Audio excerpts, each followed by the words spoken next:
गावाचा विकास व्हावा, लोकांचं राहणीमान सुधारावं, हे असं साधं स्वप्न आहे रे माझं. इथं प्रत्येकाला शहराचं याड लागलंय. शेतकरी पण श्रीमंत होऊ शकतो हे मला गावाला दाखवून द्यायचंय. तेव्हा माझी पहिली आणि शेवटची इच्छा म्हणून तू गावासाठी काहीतरी कर.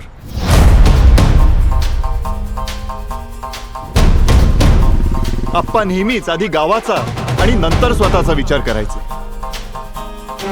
पण त्या सरपंचासारख्या लोकांनी भगवल कसं आप्पाच्या प्रत्येक कामात कसा विरोध करायचा हेच ते बघायचे. अजून एका शेतकऱ्याची आत्महत्या. कंपनी होणार आहे फायनलच आहे. आपला कुणाचा बी या गोष्टीला विरोध नाहीये. आणि आता आपण मला मान्य नाहीये हे प्रपोजल.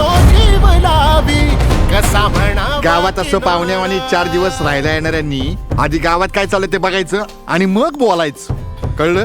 That is that. हे लोक तुमच्यावर अत्याचार करत राहणार आणि तुम्ही ते सहन करत राहणार. तुम्ही असे लाचारासारखे कसे काय राहू शकता? आपण सगळ्यांनी एकत्र येऊन काम करण्याची गरज आहे. ही असली तसली कामं करायला आमच्याकडे येळ नाहीये. मी ना उद्या फिक्स. ती आपलीच माणसं आहेत, आपणच त्यांना समजून घ्यायला पाहिजे. या सर्जेरावच्या इमेजचा कचरा करतोय भाडत खाऊ. तुमची राहिलेली स्वप्न आता मी पूर्ण करेन. ओ काका नाही आला तो, कशालाही फिरताय, जा घरी. गावात शेती बरोबर जोडधंदा करून तुम्ही पैसे कमवू शकता. मला हेच दाखवून द्यायचं. सर्जेराव आता जरा व्यवस्थित वागायचं, नाहीतर इमेजला धक्क्यावर धक्के बसतील. जगात हरवू नको मनाचा लग लग लग लग लग लगणारा तारा.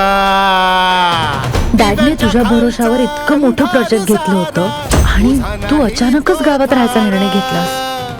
कारण आता मी ठरवलंय लढायचं.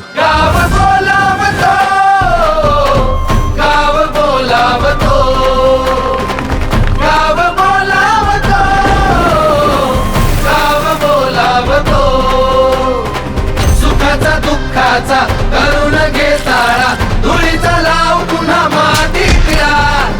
गाव बोलावतो, गाव बोलावतो. गाव समृद्ध तरच देश समृद्ध. माझा देश माझा देह, नामे दोन एक रूपा.